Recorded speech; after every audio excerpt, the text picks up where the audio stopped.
All right. Hello, everybody. Welcome back to Fossil Friday Chats, now on YouTube. Just want to say hello to all of our new audience members. We've switched over from Facebook to YouTube to make sure we can have it open to as many people as possible. So, welcome to Fossil Friday Chats. Unfortunately, today our normal host, Brittany, is not able to make it. So, joining us from the Western Science Center is Dr. Brett Dooley. Hi, Brett. Hi, Brett. And I am Gabriel Santos, the collections manager and outreach coordinator from the Alf Museum. And today, as we return to Fossil Friday Chats, I'm very happy to welcome our guest, Dr. Grant Zazula. Hi, Grant. Hey, hello. Nice to Welcome to meet you. Fossil Nice to Friday see Chats. you. Yeah, thanks Yeah, so much thank for you. joining us. Glad to be Yeah, here.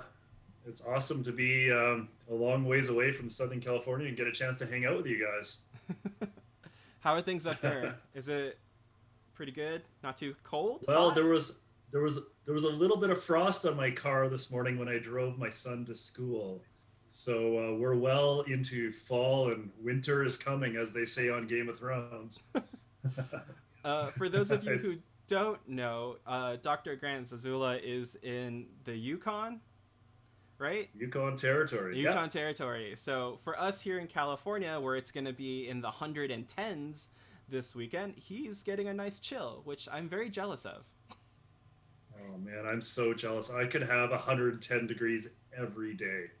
I You should have can. been living during the Cretaceous, I You want to switch? I don't mind some cold think. now. Let's I go could use back it. and forth. All right. So let me introduce you to Dr. Zazula. Let's see. Grant completed his BA in anthropology at the University of Alberta in 1999 with a focus on archaeology and earth sciences. For his PhD, he studied with Rolf Matthews in the Department of Biological Sciences at Simon Fraser University, where he worked on Pleistocene nests of Arctic ground squirrels that they recovered from permafrost exposed at placer gold mines in the Klondike goldfields near Dawson City, Yukon. After defending his PhD in the fall of 2006, he started in his current position with the government of Yukon, where he oversees the paleontology program, which is largely focused on the rich record of Pleistocene mammals that are recovered across the Yukon Territory. One of his main research interests is explaining or examining how Pleistocene mammals responded to past interglacial warming events as an analog to understanding the biogeographic shifts we are currently facing with contemporary climate change. Interesting, especially considering how hot and cold it is right now for both of us. Well, in considering climate change isn't real, right? It's just a hoax. So I'm just sort of wondering if I should even give this talk. I think we can convince a few people. It'll be great. Okay, cool. Dr. Zazula is going to start his presentation in just a second. And just a reminder to everybody watching, we're going to have a Q&A at the end of his presentation. So just make sure you put your questions in the chat box and we'll be setting it up. And just a quick reminder, Fossil Friday Chats now is always going to be on YouTube. So please make sure you hit the subscribe button and turn on notifications so that you know whenever we set up a brand new episode on Fridays. All right, Dr. Zazula, you are good to go. You can set your Good. presentation So up. sure, I'll just share my screen here.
Yukon. Whitehorse is the capital city of Yukon Territory. This is a typical shot of Whitehorse. It's a beautiful little community with mountains and rivers and only about 30,000 people and 0 active cases of COVID right now. So we're going to try to keep it that way. We have our border shut down pretty well. And yeah, we're trying to figure this all out just like the rest of you people. And every time I turn on the news, I really hope that you guys can get this under control in California, because it's a scary situation. So I'm going to be talking a bit about the Pleistocene, and I know this audience probably has a lot of background in terms of different types of paleontology, and especially vertebrate paleontology and dinosaurs and whatnot. But as a paleontologist that studies the Pleistocene, often we get kind of accused as being just the folks that are, gardening in the dirt, because we're not really looking at the real rock record of ancient animals. But there's lots to be learned about paleontology of the Pleistocene, because it really provides that backdrop into understanding present day ecosystems and biogeography, and I think it can provide some pretty important lessons in terms of understanding climate change impacts of wildlife communities. And of course, the Pleistocene is known as it's that time period where humanity evolves and spreads around the world, and is kind of that important paleontological period where we have human interaction with ancient and extinct animals. So that's a kind of a unique part of Pleistocene paleontology as well. One of the hallmarks of the Pleistocene are these abrupt and continuous fluctuations in climate that exist over the last about 2.5 million years. So in North America, we see the first evidence of continental glaciation happening starting around 2.5 million years ago. That's really the base of the Quaternary, the Pleistocene. And through that whole time period, we get these incredible climatic oscillations between very cold glacial periods. And when we think about it, the Pleistocene, about 90% of the time was colder than it is at present. So what we're dealing with in today's climate, the Holocene and the current period, is really an anomaly over the last 2.5 million years. So trying to understand wildlife communities and ecosystems is really important to consider that these are all systems and ecosystems and communities that evolved under much colder conditions for the most part. But also within the Pleistocene, there are all these short little interludes that where climate becomes warm again, and we get these warm breaks in climate, and we call these interglaciations. And these are quite interesting because they regularly occur through the Pleistocene, but they're very brief. But they're in some regards, there's some incredible climatic implications of what's happening during these interglacial periods. And I'm going to talk a bit about some of the interglacials that we see here in the Yukon, and some of the effects those had on Pleistocene mammals. So back and forth climate, cold, warm, many, many, many times throughout the Pleistocene. Just to zoom in on a bit of the last 150,000 years or so of the Pleistocene, we can really break this time period. If we look at this graph starting at the bottom, we have what's known in North America as a Sangamonian interglaciation, and that starts at about 140,000 years ago and ends about 80,000 years ago. And this is a time period, it's the last time period in Earth's history where it becomes as warm as it is today. And those sort of warming conditions were really amplified in the north. And the switch between interglacial conditions and ecosystems and glacial ecosystems is very, very pronounced. So in places like the Yukon and Alaska, if you looked outside during the Sangamonian interglaciation about 100,000 years ago, it would look just like it is today. There's the boreal forest, there's trees, there's spruce trees everywhere. But around 75 or 80,000 years ago, these conditions changed abruptly, and where we went into the Wisconsin glaciation, where climates became very cold. We had the growth of glaciers across Canada, and the environment up here was very, very different, and it almost became a treeless grassland or steppe tundra type environment, lacking trees. So very, very different ecosystem that would existed during the Sangamonian interglaciation. And then around 12 or 13,000 years ago, this kind of changes where we get the transition into the Holocene, the present interglacial warm period, where things change. Obviously, humanity spreads across the world. We get technology and civilization and all these technological innovations that happen in the Holocene. And it's also the time where we kind of lack megafauna, because a lot of these megafauna of the Wisconsin glaciation go extinct at the end of the Ice Age. And the Holocene is really kind of a depleted time period, and depleted in megafauna around the world. If we think of the Wisconsin glaciation in North America, this map shows the extent of ice sheets covering Canada and some of the northern United States. So about 20,000 years ago, this time period we call the last glacial maximum, most of Canada was completely locked in ice. In some places, 2 or 3 kilometers, or 2 or 3 kilometers is a couple miles worth of ice, if we're talking American here. But one of the most interesting aspects of looking at this map is if we look at where the Yukon Territory is, although we're really far north, most of the northern and western part of Yukon Territory were never covered by glaciers. And that's largely because although it was cold enough to support glaciers, it was far too dry. So most of the moisture that would have come from the Pacific Ocean got locked in ice in the coastal mountains, and the interior became kind of a rain shadow or a snow shadow. So this area was never glaciated. And of course, that connected us with Alaska, which also remained largely unglaciated during the Pleistocene.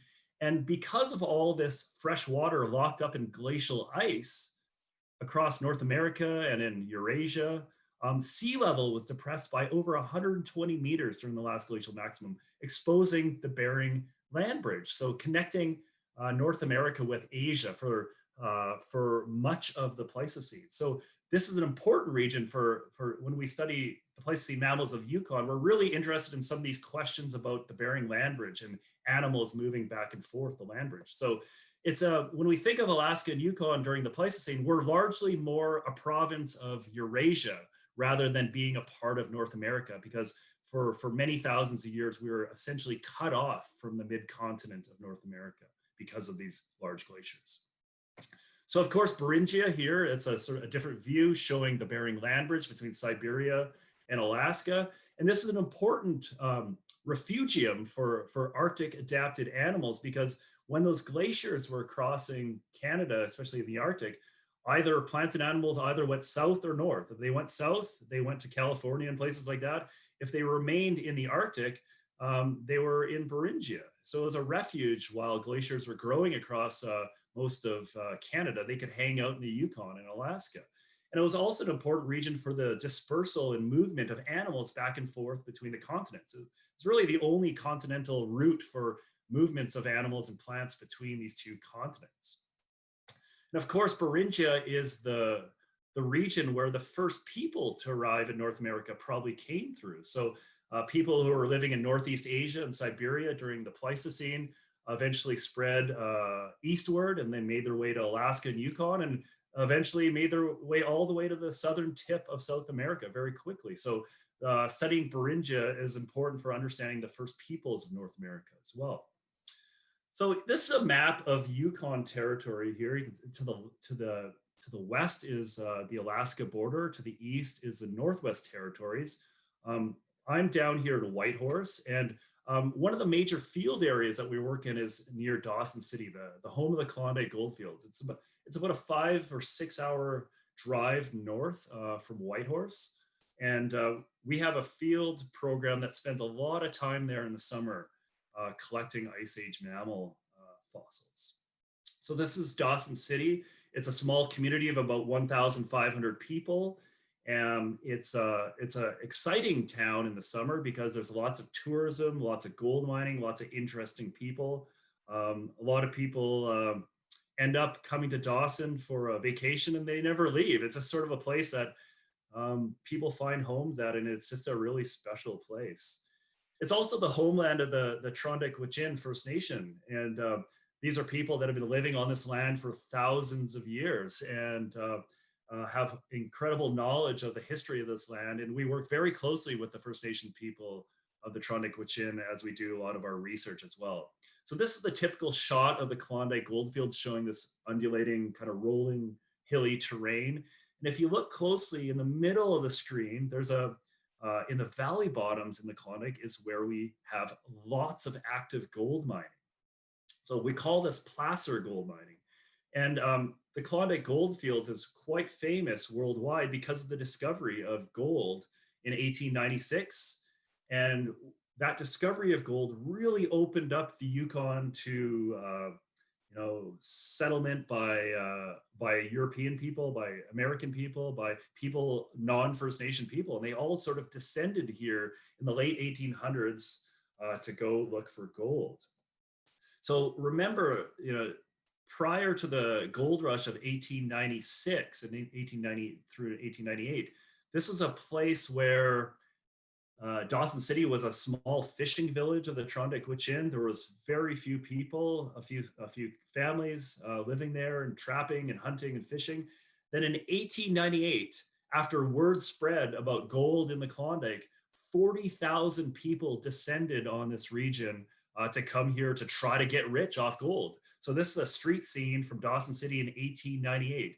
So again, went from a small little fishing village to probably the biggest city in Western North America, north of San Francisco at the time.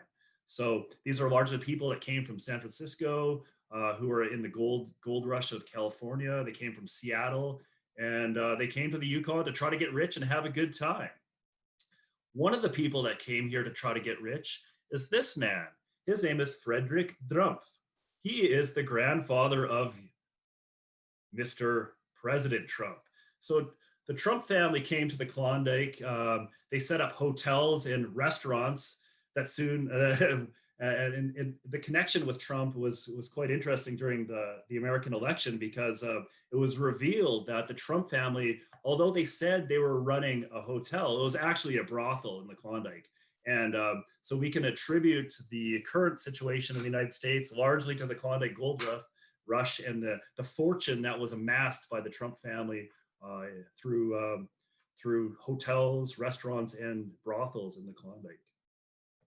So a lot of these people came, they were miners trying to get rich. They didn't really know what they were doing. It was a tough place to try to become a miner. But if you look on this photo, if you can spot the mastodon molar, I think Gabriel said he'll give you $5. So these folks that were out here looking for gold, they were often running into the remains of Ice Age animals.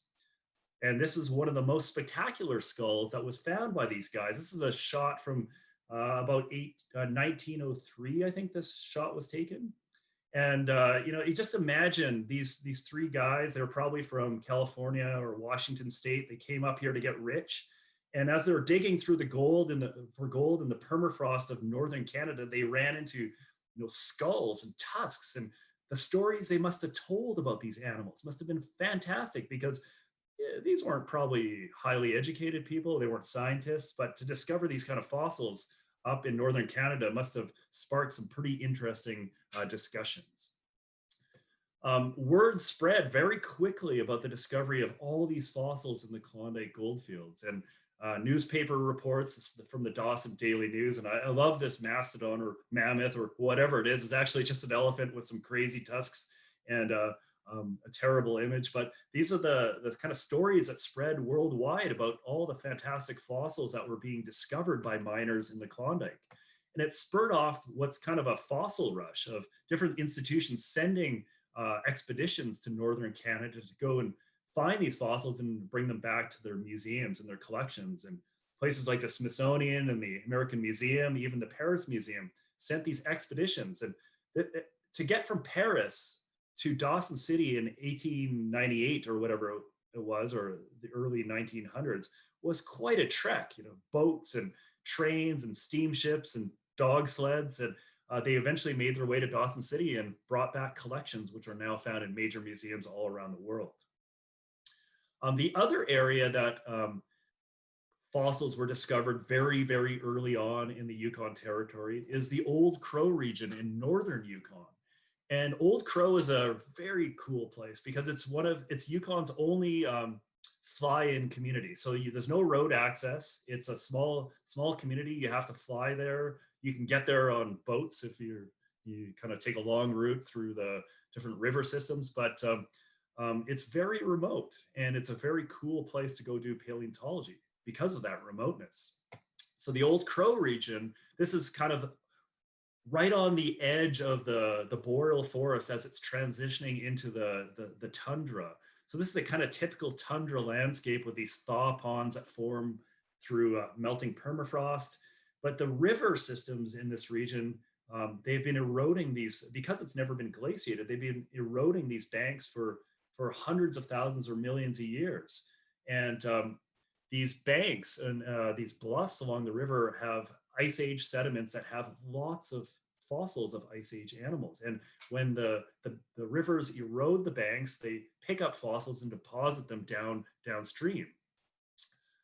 So this was known very early on by some of these different scientists that came to the Yukon early on.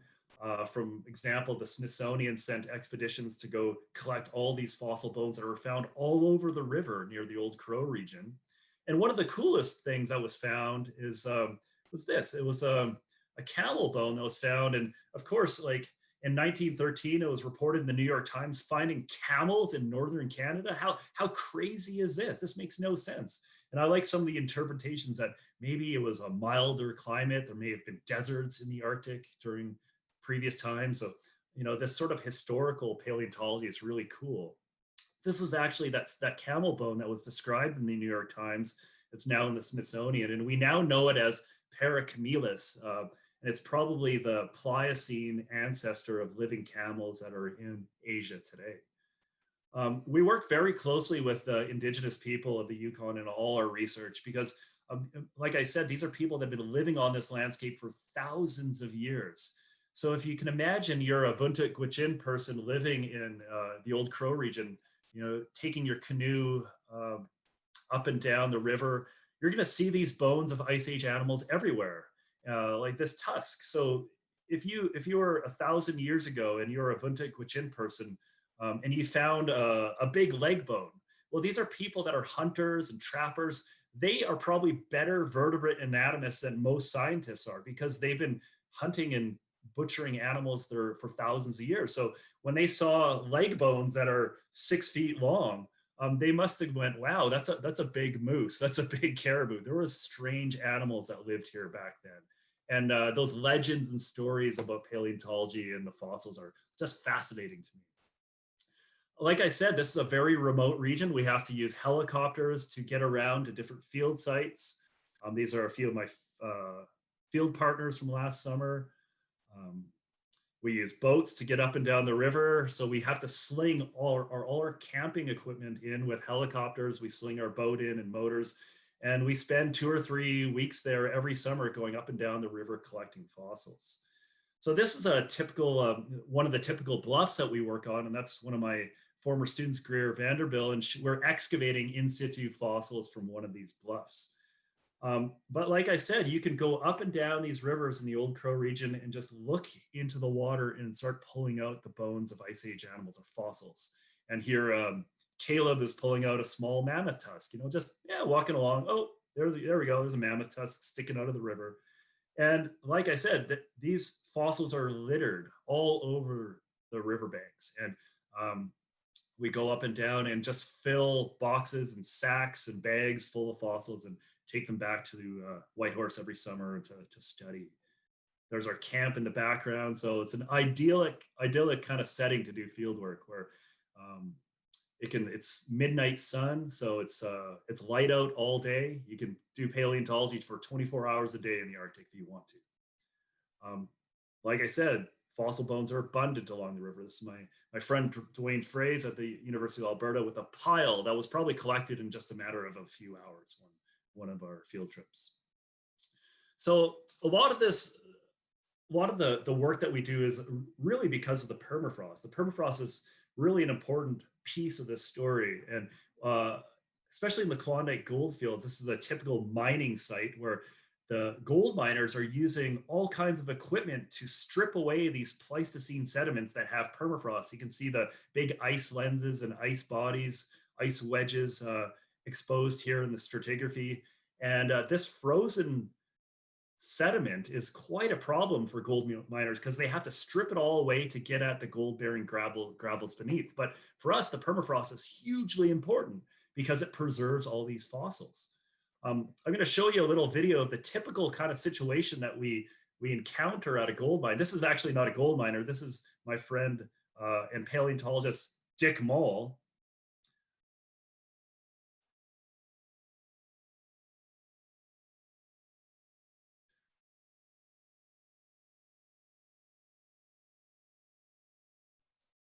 So as Dick is using this large hydraulic cannon, some of our assistants are in the background just walking around the gold mine and collecting fossils. And this is how basically we expose the Pleistocene sediments, and the gold miners expose those sediments so they can get at the gravels that have gold, but we're there for the fossils, of course.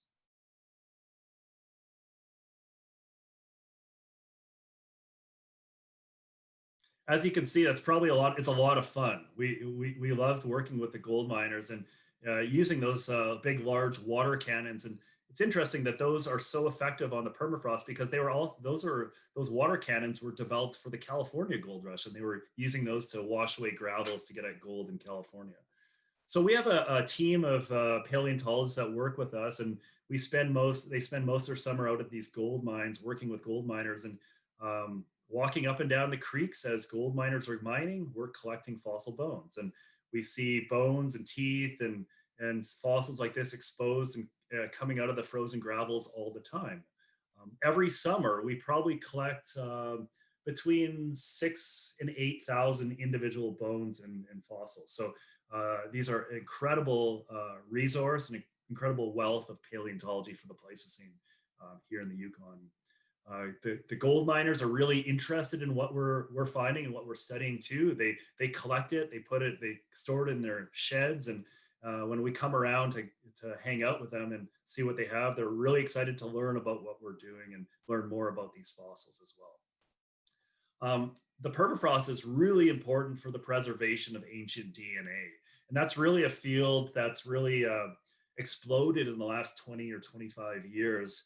And a lot of our work really is getting involved in some of these large ancient genetic projects because the preservation of proteins and DNA in these fossil bones because of the permafrost is really, really exceptional, and it enables the recovery and analysis of nuclear mitochondrial genomes and us able to looking at evolution over these sort of ice age timescales. And that preservation of permafrost also preserves soft tissue. So for many paleontologists who study fossil bones, they're looking at bones and teeth, but sometimes we find soft tissue preserved on some of these Pleistocene mammals. And this is one of our gold mining partners here, Neil Lovelace, and he has a curiosity that he found in one of his mine sites, and he picked it up and he thought, man, I think there was an old dead dog here preserved in the permafrost. And we looked at it more closely and thought, probably not a dead dog. Turned out it was a mummified animal. So this is a complete mummified wolf pup that's over 60,000 years old. And you can see its hair and skin and little paws and tail preserved on it. The radiocarbon date was over 50,000 years old. And we now have some genetic mitochondrial data that suggests it's about 60 or 65,000 years old. And we're just working on a paper on this beast right now. And just a little bit of a preview, we were able to learn a bit about its diet through stable isotopes by looking at the stable carbon and nitrogen preserved in its hair. And I'll give you a bit of a preview of what we discovered its last meal was. So that's our cute little wolf pup, just an illustration that we're working on at this moment to try to bring this animal to life. So when we talk about the animals of the Pleistocene, we're largely thinking about the animals that lived during these cold glacial periods of the Wisconsin Inglaciation, this mammoth fauna that really stretched from Eurasia across the Bering Land Bridge into Alaska and Yukon. And these are all animals that lived in this very cold very dry, treeless steppe tundra environments. And these are all animals that are largely grazers that required huge quantities of grassy and herbaceous vegetation to survive these conditions up north. And of course, the icon of the Ice Age, the woolly mammoths, are very, very common here in the north. These are smaller mammoths than what you have down there in Southern California, where you're probably largely dealing with Columbian mammoths. But these are Mammuthus primigenius, the woolly mammoth. They're a little smaller bodied, and they have a number of adaptations likely to inhabit these cold Arctic regions. Small ears, small tails, furry body, and yeah, they were these amazing animals that I just think of. It would have been so fascinating to see in real life, walking around places like Whitehorse 25,000 years ago. Because of the Bering Land Bridge and the sort of geographic location of Yukon and Alaska, it's really the entry point for a lot of animals that make their way into North America. And one of those animals are mammoths. And mammoths arrived in North America about 1 million years ago. These are considered steppe mammoths, the Mammuthus troglodyteri species. And they spread across Eurasia into North America about 1 million years ago.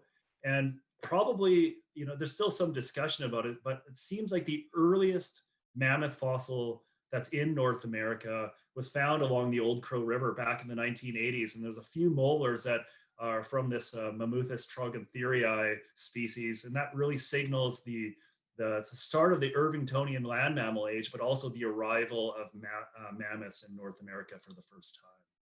So the oldest mammoth in North America is likely from Old Crow, Yukon. Here's one of our friends, Guy Favron,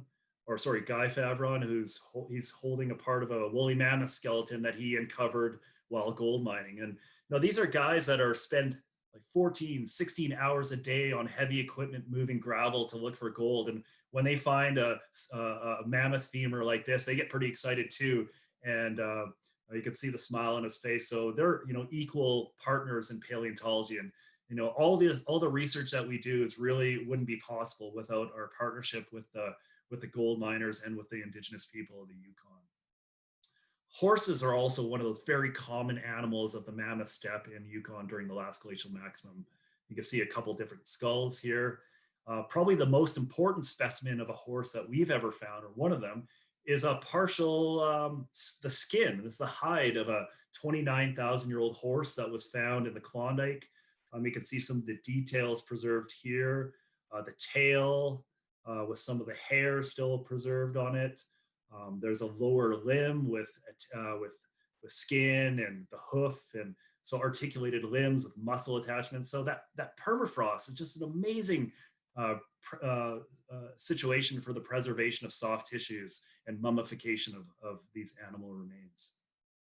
This specimen actually had stomach contents as well, and we were able to reconstruct kind of the last diet of this horse. It had things like poppies and grass seeds and buttercups and very typical sort of open herbaceous vegetation that would have been very widespread during the last glacial maximum. One of the other most important horse fossils that we have in our collection is a little, like, scrappy little piece of foot bone, but this is a foot bone that was found beneath a volcanic ash bed at Tephra that dates to over 700,000 years old. And when results of the study came out, it was so exciting because this became the oldest DNA ever sequenced in the world. It's from the Middle Pleistocene, like I said, 700,000 years old. It was really important for understanding the divergence between donkeys and modern equus. And that divergence was placed about 4 million years because of this, the genome that was able to be extracted and analyzed from this fossil horse bone from the Klondike.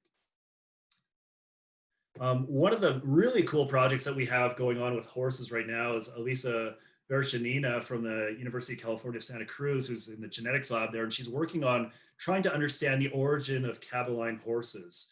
So a lot of these horses that we have here during the Pleistocene are equus, and we call them equus cabalis, and that's the Linnaean name for modern day domestic horses, but we know that all these horses that are living here during the Ice Age fit within the genetic diversity of modern day domestic horses. And it seems like their evolutionary center was in North America, and those Caballine horses eventually dispersed into Asia and were later domesticated. Steppe bison are probably, well, by certainly the most common animal that we find here in the Pleistocene. And this is a beautiful reconstruction by Julius Cittoni. This is based on a specimen that was found on the border between Yukon and Northwest Territories. And you can see these large horned bison with these huge curled horns. And they were, one of the things that Dale Guthrie, he's a paleontologist from Alaska, and he's kind of the guru, the godfather of Beringian paleontology. And he's the one that kind of coined the term the mammoth steppe. But I think if we really were being accurate in terms of the fossil record, we would call it the bison steppe, because it seems like bison were just so incredibly common. Over 80% of our fossils are steppe bison. And so the herds must have been absolutely incredible to see here during the Pleistocene. And one of the questions that was always asked about bison in North America is, when did they arrive here? Because, in historic times, they were the most common large animal all over the Great Plains. These incredible historic photographs of millions of bison roaming over the Great Plains when white European settlers arrived in the Western Plains. But when did those bison first come to North America? And that question was really resolved a few years ago. And my good friend and colleague Alberto Reyes was working on this bluff on the Porcupine River, and these are bluffs that are 40 or 50 meters high. It's hard to see the scale. There's a little Zodiac boat here in the bottom corner, but these are huge bluffs, and these record amazing environmental change throughout the entire Quaternary. And while he was working on the last interglacial deposits, the Sangamonian deposits, he saw this bone sticking out of the bed. And that bone is a foot bone, a metacarpal of a bison. And what was really cool about that, it was found beneath a volcanic ash bed that's about 140,000 years old. And we were able to extract a complete genome from that bison as well, and showing that this was a bison that is about 150,000 years old. And it's very close, genetically very close, closely related to bison that were recently uncovered at the Snowmass site in Colorado, which was quite interesting because that's what's called as bison latifrons, these other very, very large horned bison that are found in the United States during the Pleistocene. But they both date to about 150,000 years ago. And now we believe that that's the date for the earliest entry of bison into North America. And when bison arrive in North America about 150,000 years ago, they undergo a massive amount of morphological diversification. So we get all kinds of different strange forms of horns and sized horns in bison. But also, when bison arrive in North America, they're kind of bullies. They sort of take over the continent, and their populations just explode to the point where, like I said, 80% of our fossils are steppe bison. And they really kind of probably have a lot of impact on the animal communities that were already living in North America. And I've always loved the idea that Eric Scott came up with, his idea that maybe it was the arrival of bison in North America and the total ecological upheaval they would have caused that may have kind of been the first stick in the spokes that drove a lot of these large mammals to extinction at the end of the Ice Age.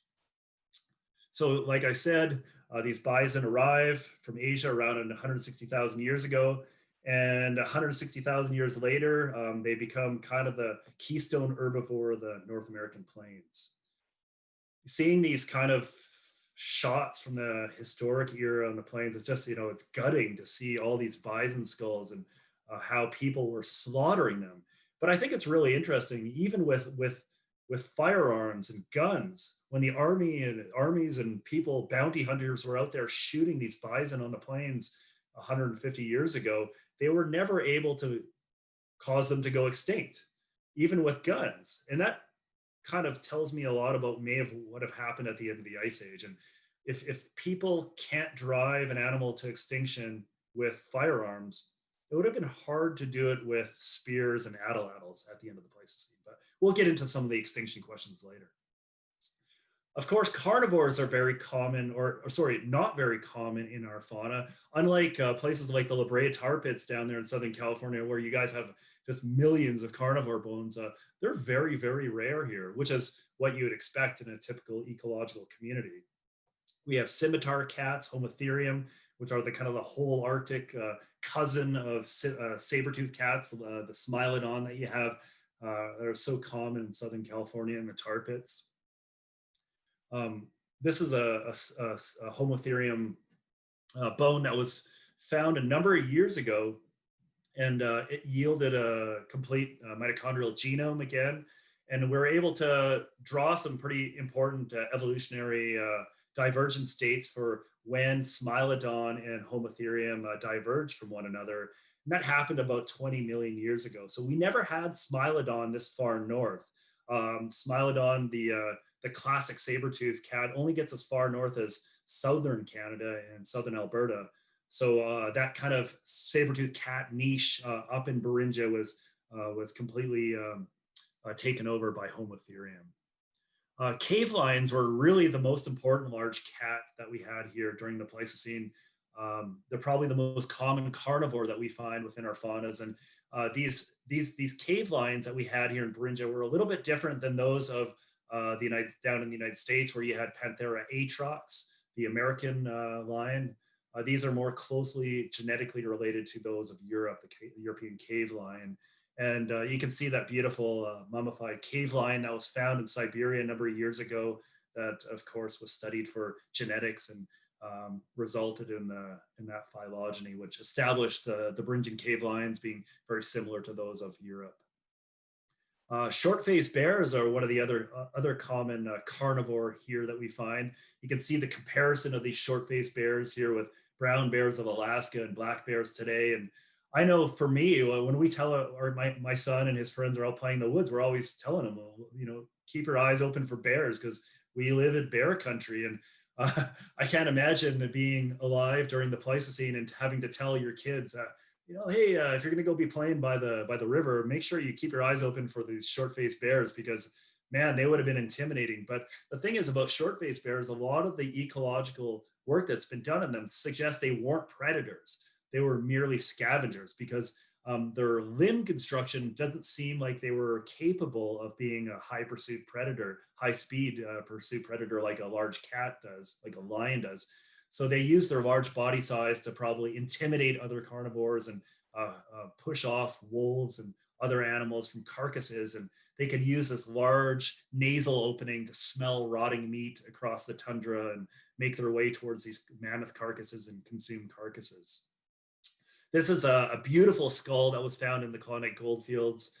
It was even called a separate subspecies, Artotus simus alaskensis, but it's just a very, very large short-faced bear. And this is Dick Harrington, who's really was is certainly Canada's most important Pleistocene paleontologist. He spent his career working in the Yukon and in the Arctic, and is now retired, but still very actively involved in research.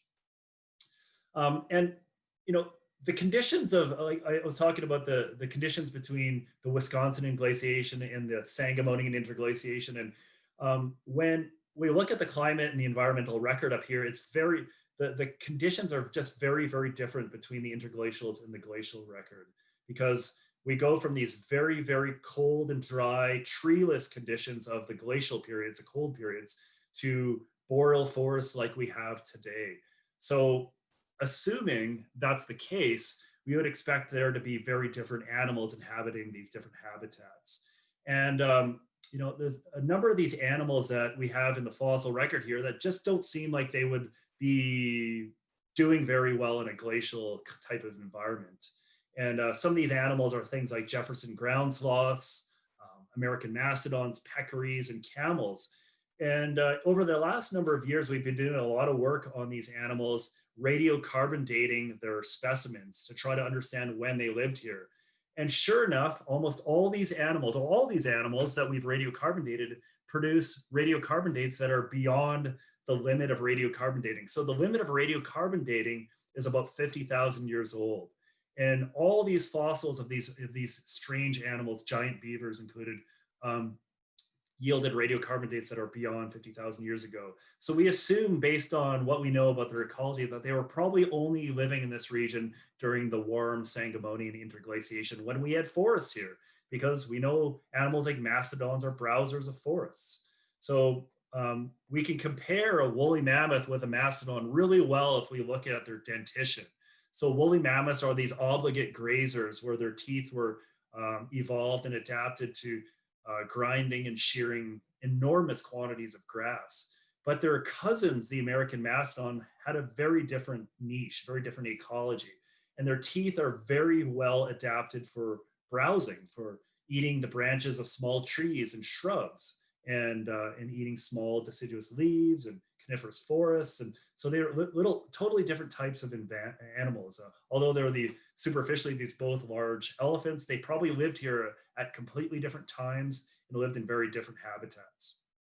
So we just had a paper come out this week that we're pretty excited about with American mastodons. And it was the first large-scale genetic study of American mastodons in North America.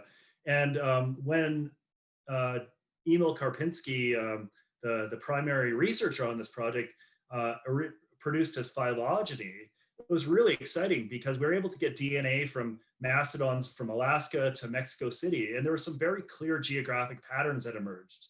The ones in the specimens from Alaska and Yukon formed a very distinct clade, or actually two distinct clades. And those two clades represent very different populations of animals that moved from the American mid-continent all the way up into Alaska and Yukon during the Pleistocene. So it's showing us that at different times of the Pleistocene during these different warm intervals that we had these movements of mastodons from the lower 48 up into Alaska. But the thing is, when they got here, their residency was terminated abruptly by ice ages. So they moved north when it was nice and warm and balmy. Conditions were wonderful for mastodons, and then they get hit by ice ages and their populations get wiped out. And we know that that happened at least twice during the Pleistocene. So this movement of animals northward, ice ages hit, boom, populations get wiped out. Then 100,000 years later or so, another population of mastodons decides to come north when conditions are nice and balmy and warm. And they live in Yukon, Alaska for a few thousand years, and then boom, ice age comes again, glaciation hits them, and their populations get wiped out. So that repeated cycle of northward dispersals is very interesting because it has really interesting implications for modern ecology. So we had Julius Cittoni do this beautiful illustration here. You can see mastodons living in the boreal forest under the aurora borealis, this beautiful northern lights that we get so often at this time of year and into the winter up here. And I just think it would have been amazing to see some of these amazing megafauna under the northern lights. And we were really excited when Julius was able to do this illustration for us for this paper. Another one of these animals during the interglacials is our western camels. And of course, those are very common in California as well. And one of the coolest results that we got from studying western camel bones is looking at their DNA. It was always presumed in the past that these western camels, Camelops hesternus, the common late Pleistocene camel, were probably more closely related to llamas and alpacas and vicuñas of South America based on their morphology. But when we were able to look at their DNA, look at their genetics, it showed that they were actually way more closely related to living camels of Asia and Africa today. So dromedaries and Bactrian camels. So these Camelops hesternus that were found all across the Western United States and into Alaska and Yukon were much more closely related to Asian and African camels than South American camels, or camelids, the llamas and alpacas. Giant beavers, another one of these really awesome animals that migrated all the way to the north during these interglacial periods. And you can see the comparison of a giant beaver jaw with a regular beaver. And I think especially for the indigenous people up there in Old Crow, when they found these giant beaver bones, they must have been just blown away because these are people are very familiar with beavers because they were an important trapping animal. So when you find a giant beaver jaw, they must have been like, wow, that's one huge pelt. That would have been quite an amazing, what kind of a trap would you use for a giant beaver back in the old days? Just beautiful animals, beautiful fossils. And this was probably one of the best giant beaver fossils found by Dick Harrington and back in 1968 on the bank of the Porcupine River. We did a study recently with a student, Tessa Plint at Western University in Ontario. And I love this illustration that she came up with comparing Justin Bieber with giant beaver. And, of course, Justin Bieber is one of our famous Canadian exports that Americans love too. I think he's kind of considered like Celine Dion up here now. We're just tired of Justin Bieber. We kind of hope he goes somewhere else, but we'd rather just keep the giant beavers instead. And the question about giant beavers, about what they ate, because what would a giant beaver eat? The assumption is that these are animals. Were they carnivores? Well, probably not. Absolutely not. That's the reconstruction of a giant beaver outside of our Beringia Interpretive Center in Yukon.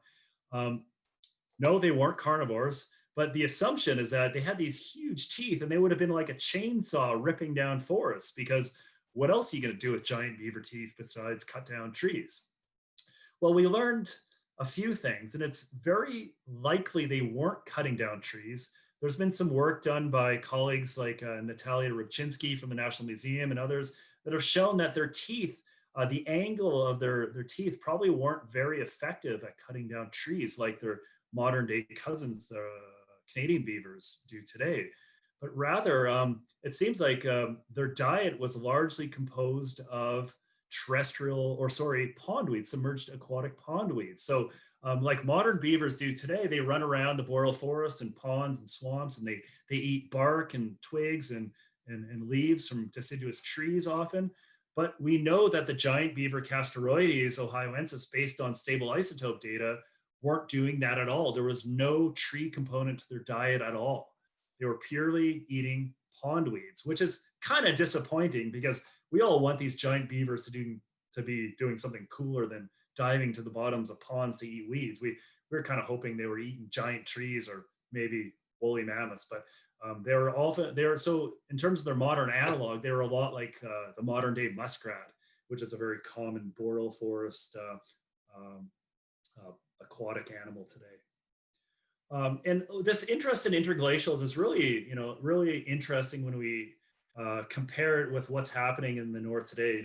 I made the joke earlier about climate change, and up here in a place like Yukon and Alaska, climate change is having massive impacts in places like California as well, wildfires and issues like that. But in the north here today, those conditions, those changing conditions, are being amplified big time, and the changes that are happening on the landscape are observed on a decadal basis. We have, if you talk to people that were living in the Yukon 50 years ago, they'll tell you how different the composition of the forest is today. We also see the tundras becoming forested. So on the northern the northern coast of Yukon and Alaska now, what was formerly shrub tundra or tussocky tundra is now becoming forested.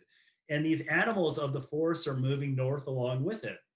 So animals like moose, if you look at, there's some great studies that have been done by folks in Alaska showing how moose are expanding northward, following those trees into the tundra and living all the way to the Arctic coast now. And in the last 50 years, we've also seen a lot of animals move northward.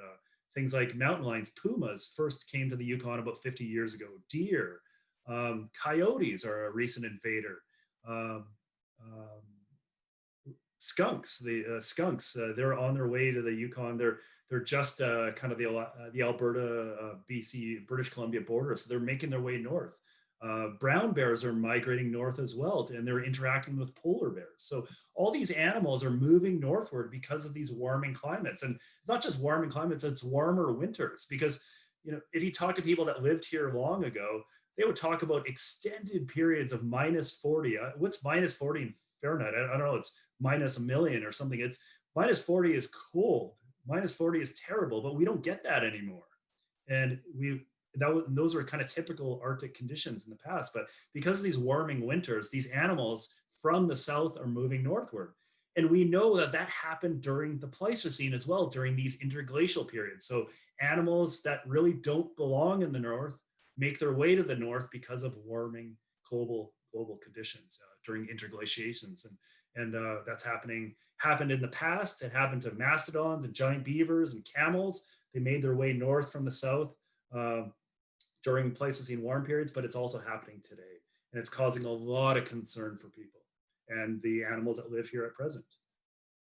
So if we look at the end of the Pleistocene in Beringia, we really see this wholesale turnover in animal populations. And this work by Dale Guthrie done, almost over 15 years ago now, this really is an important piece of research showing the sort of replacement of populations of mammoths and horses with animals that are more kind of generalist herbivores, animals like elk and moose, which can survive, which do very, very well in forested conditions.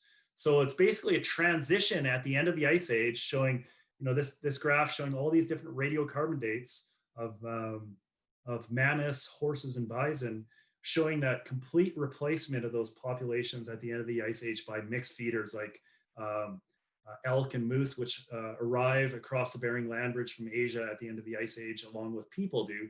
But it's always curious too that bison survive in the north. And these populations of steppe bison that I talked about, they seem to explode after the end of the Ice Age. And they lived here until about 400 years ago. It's the last dated steppe bison is 400 years ago. And then they seem to go locally extinct. So we don't have any bison in Alaska or Yukon after 400 years ago.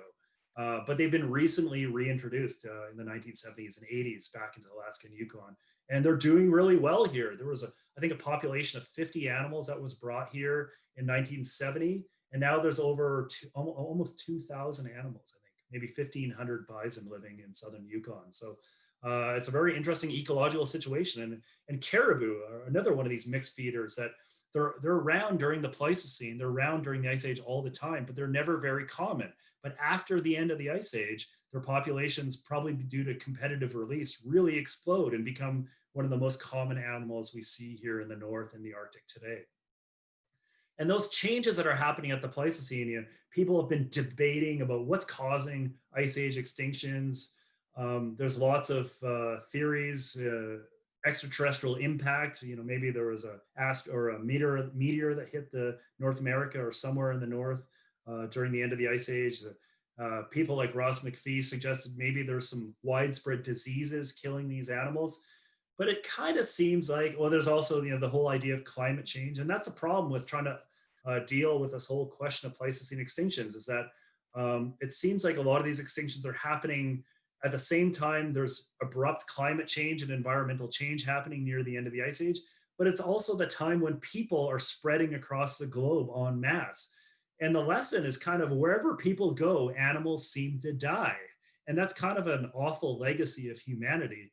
But it's kind of happening again today. Wherever humans go, they seem to kill animals. And it's unfortunate because extinctions are happening today. And it seems like it's just a continuation of those extinctions that were started at the end of the Ice Age and probably involving people as well. So this kind of maybe this combination of climate change and humanity and may have driven these animals to extinction. But I think one of the lessons that we're learning based on a lot of our studies now is that we have to look at this problem from a species specific perspective. So each individual species is responding to different variables. Would it be climate or human impact at different rates and in different places? So these extinctions are happening at different times in different places, probably due to different causal mechanisms as well. So it's a very complicated question because although we have a lot of data, and that's the thing about working in the Pleistocene, we have tons of data to work with,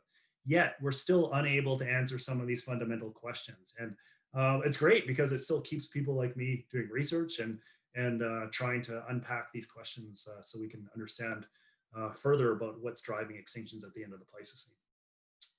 Well, I'm going to leave it at that now, and I think we're going to jump into some questions and answers. This is the parting field shot.